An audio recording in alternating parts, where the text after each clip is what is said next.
जय संविधान, जय भीम, महात्मा गांधी की जय, गोडसे मुर्दाबाद। देखिए, पहली बात तो मैं स्पष्ट कर दूं, मैं शेयर मार्केट का सिक्योरिटी एनालिसिस पोर्टफोलियो मैनेजमेंट का अध्यापक रहा हूं। ये मेरा प्रिय विषय है। लेकिन जो भी बात मैं आपसे कहने जा रहा हूं, ये किसी प्रकार की टिप नहीं है, किसी प्रकार की रिकमेंडेशन नहीं है।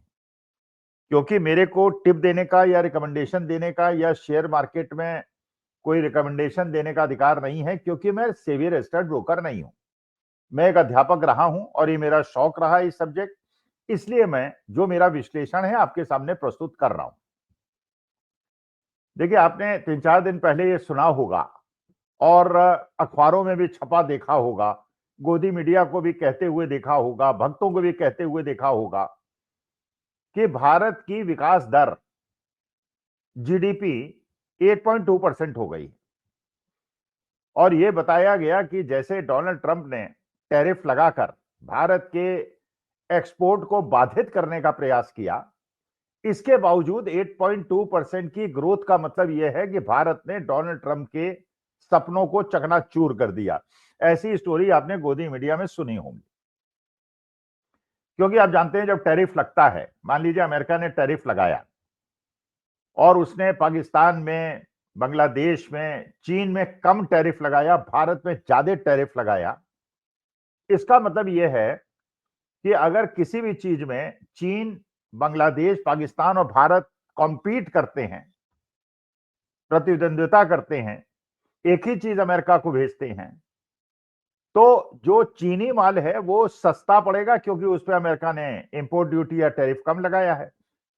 बांग्लादेश से सस्ता पड़ेगा, पाकिस्तान से सस्ता पड़ेगा और भारत से महंगा पड़ेगा। जैसे चाय हम बेचते हैं, चीन भी बेचता है, बांग्लादेश भी बेचता है, तो मानी बात है कि हमारा माल क्योंकि महंगा हो जाएगा तो अमेरिका में लोग हमारे माल को नहीं खरीदेंगे, चीनी, पाकिस्तानी, बांग्लादेशी माल को खरीदेंगे, तो हमारा एक्सपोर्ट इफेक्ट होगा। अच्छा, एक्सपोर्ट इफेक्ट होने से सबसे ज्यादा प्रभाव किस चीज पे पड़ता है? वो पड़ता है, रुपया कमजोर हो जाता है, आपकी करेंसी कमजोर हो जाती है। अब जो ये बताया गया कि 8.2% की ग्रोथ रेट हुई, और इसका माने भारत जो है वो डोनाल्ड ट्रंप को धता बताते हुए आगे बढ़ता चला जा रहा है, जबकि एवरेज ग्रोथ पिछले 11 साल में अगर देखी जाए मोदी जी के जमाने में तो करीब 6.7% रही है, जबकि डॉक्टर मनमोहन सिंह के जमाने में वो 7.1% थी। इसका माने डॉक्टर मनमोहन सिंह के जमाने में जो हमारी ग्रोथ रेट थी उससे मोदी जी के जमाने में कम है। और हमारा लोन बहुत ज्यादा बढ़ गया, 4 गुना लोन बढ़ गया। तो लोन बढ़ने के बाद कई बार मैं निवेदन कर चुका हूं, अगर लोन किसी भी घर में, इंडस्ट्री में या देश में बढ़ता है तो उसका टर्नओवर बढ़ना चाहिए, जीडीपी की ग्रोथ बढ़नी चाहिए, जिससे अपने लोन को वापस कर पाए। जो नहीं हो रहा है, मतलब डॉक्टर मनमोहन सिंह के जमाने से भी ग्रोथ रेट कम हो रही है और लोन बढ़ रहे हैं। खैर, अब 8.2% की ग्रोथ जो बताई गई, पहले भी मैं निवेदन कर चुका हूं कि किसी भी चीज में जब ग्रोथ आप देखते हैं तो उसमें आपको बेस इफेक्ट को देखना बहुत ज्यादा आवश्यक होता है। पिछले साल उसी पीरियड पे ग्रोथ क्या थी और इस साल उसी पीरियड पे ग्रोथ रेट क्या है, तो आपको पता चलेगा कि पिछली बार अगर मान लीजिए जीडीपी ग्रोथ 10% होती तो इस बार की ग्रोथ रेट आपको कम दिखाई पड़ेगी, क्योंकि आपका बेस ऊंचा है। जितना बेस ऊंचा है उतनी ग्रोथ कम दिखेगी।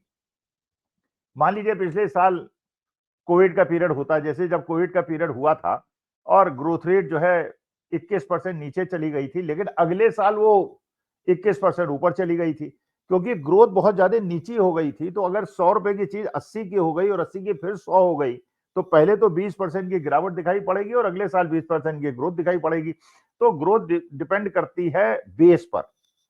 तो बेस इफेक्ट का भी 8.2% की ग्रोथ रेट पे बहुत बड़ा इंपैक्ट है कि पिछले साल आपकी ग्रोथ रेट कम थी, इसलिए इस बार आपकी ग्रोथ रेट ज्यादा दिखाई पड़ रही है। लेकिन जो असली द्योतक है, जो आपकी इकोनॉमिक कंडीशन को दिखाता है, वो है डॉलर और रुपए के अंतर संबंध। जब मोदी जी ने डॉक्टर मनमोहन सिंह से सत्ता ली थी, उस समय $1 की कीमत 62 रुपए थी, आज 90 रुपए है। इसका मतलब यह है पिछले 11 साल के अंदर रुपये में 50% की गिरावट आई। जबकि उस समय के डॉक्टर स्वामी रामदेव जैसे महान अर्थशास्त्री कहते थे कि अगर मोदी जी की सरकार आ गई तो पेट्रोल डीजल 35 रुपए में मिलेगा और 1 रुपए की कीमत $1 हो जाएगी। और इतनी बड़ी गिरावट कभी भी हिंदुस्तान के इतिहास में नहीं हुई जो पिछले 11 साल में हुई। रुपया कमजोर कब होता है और रुपया कमजोर होने का प्रभाव देश की आर्थिक स्थिति पे क्या होता है? देखिए, डॉलर की तुलना में रुपए का जब आप गणना करते हैं या उसकी कीमत डिसाइड होती है, आप जानते हैं किसी भी चीज की कीमत डिमांड एंड सप्लाई पे डिपेंड करती है। अगर डिमांड ज्यादा होगी, सप्लाई कम होगी, तो दाम बढ़ जाएंगे। अगर डिमांड कम होगी और सप्लाई ज्यादा होगी तो दाम गिर जाएंगे किसी भी चीज के, सब्जी के, तेल के, सोने के, चांदी के। डिमांड मांग ज्यादा हो जाएगी, पूर्ति कम होगी तो दाम बढ़ जाएंगे। मांग कम हो जाएगी, पूर्ति ज्यादा हो जाएगी, तो इसीलिए जो प्राइसेस हैं वो नीचे ऊपर होते रहते हैं। जब डिमांड बहुत ज्यादा हो जाती है, दाम बढ़ जाते हैं, सप्लायर्स अपने प्रोडक्शन को बढ़ा देते हैं। जब सप्लायर्स प्रोडक्शन को बढ़ा देते हैं तो डिमांड सप्लाई गैप में कमी आ जाती है, डिमांड कम होने लगती है क्योंकि चीजें महंगी हो जाती हैं, और उसके बाद क्योंकि सप्लाई बढ़ी रहती है इसलिए दाम गिरने लगते हैं। तो दाम का घटना बढ़ता, ये सारी चीजें आप चलते रहते हैं। शेयर मार्केट भी बढ़ता घटता रहता है, सोने चांदी में भी दाम बढ़ते घटते रहते हैं, हर चीज में ऐसा होता रहता है। लेकिन अगर रुपया आपका इस हद तक कमजोर हो रहा है, इसका मतलब यह है कि आपके देश के निर्यात कम हो रहे हैं, आपके देश के आयात बढ़ रहे हैं।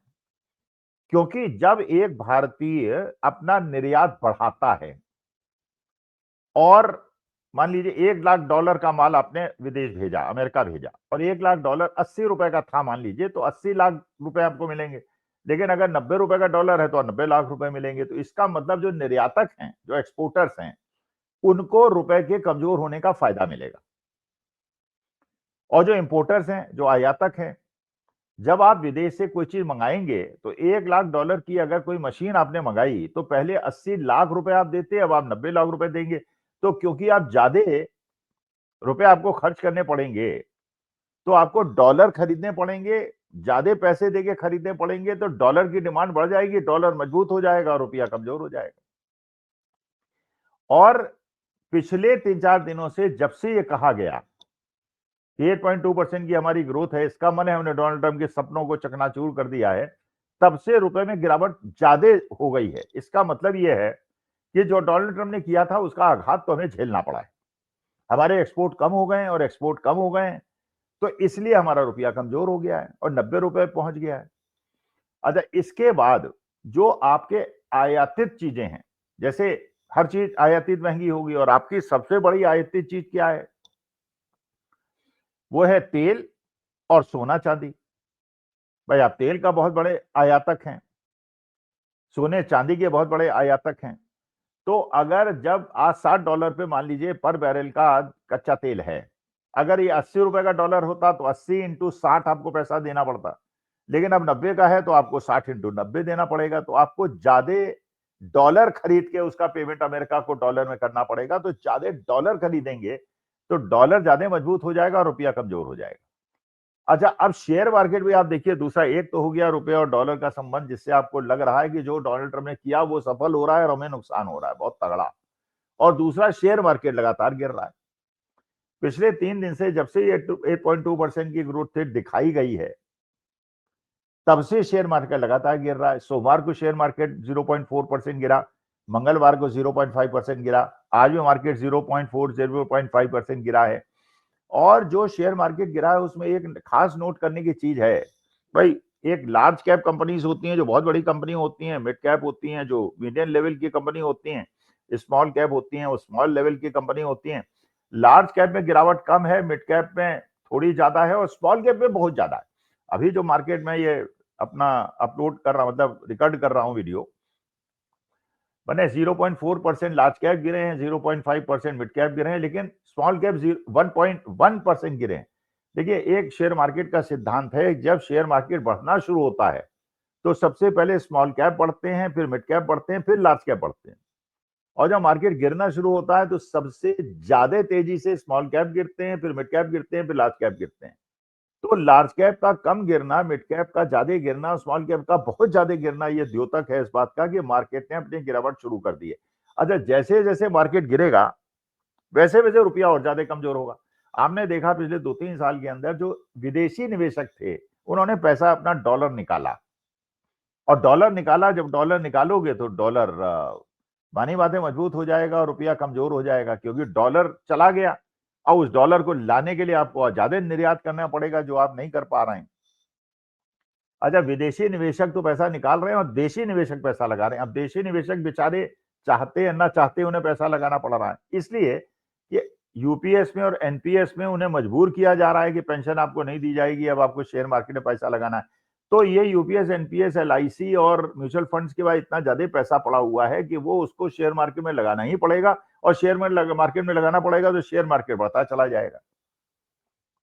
लेकिन पिछले 15 महीने के अंदर शेयर मार्केट बढ़ा नहीं है, बल्कि शेयर मार्केट गिरा है।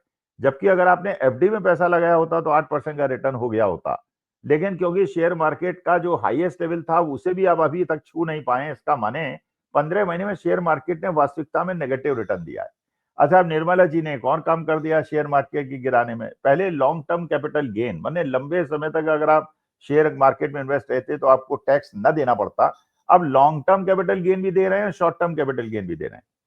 तो इसका माने अगर आपको 8% फिक्स डिपॉजिट के बारे में रिटर्न की आवश्यकता है तो आपका रिटर्न 10% से ज्यादा का होना चाहिए, क्योंकि अगर 8 रुपए की चीज खरीद के 10 रुपए में आपने बेच भी दी तो ये जो रिटर्न आया इसमें इतना तो आप कैपिटल गेन दे देंगे तो एफडी के बराबर रिटर्न हुआ। तो आपको शेयर मार्केट में कम से कम 14-15% के रिटर्न हो, तब तो आप फायदे में आएंगे शेयर मार्केट। और रिस्क ज्यादा होती है शेयर मार्केट में, एफडी में रिस्क कम होती है। तो इसका मतलब यह है कि ये जो कहना कि 8.2% का ग्रोथ रेट है, अगर 8.2% की वास्तविकता में ग्रोथ रेट होती और भारत की आर्थिक प्रगति इतनी तेजी से बढ़ती जैसी बताई जा रही है, तो रुपया इतना कमजोर ना होता और शेयर मार्केट इतनी तेजी से न गिरता। तो रुपए का कमजोर होना और शेयर मार्केट का गिरना ये बता रहा है कि आर्थिक स्थिति कमजोर है। आप जो तेल आयात करेंगे, सोने चांदी का आयात करेंगे, उसकी वजह से डॉलर का आउटफ्लो और ज्यादा बढ़ेगा, डॉलर और बाहर जाएगा, रुपया और ज्यादा कमजोर होगा। और जितना ज्यादा रुपया कमजोर होगा उतना विदेशी निवेशक देश से पैसा भी बाहर निकालेंगे और आपके देश के अंदर आयातित होने वाले तेल और सोने की कीमत और ज्यादा बढ़ जाएगी, जिससे देश की आर्थिक स्थिति खराब हो जाएगी। मैं कोई रिकमेंडेशन नहीं दे रहा हूं, मैं केवल वास्तविक स्थिति आपको बता रहा हूं। और आप सबके हित में है कि आर्थिक स्थिति को समझना, विश्लेषण करना, उसमें निगाह रखना हम सबके हित में है, जिससे हम समझ सकें कि अपने मेहनत से कमाए हुए पैसे को हम कैसे बचा सकें, सही जगह लगा सकें, जिससे हमें नुकसान ज्यादा न हो। नमस्कार, धन्यवाद और प्रणाम।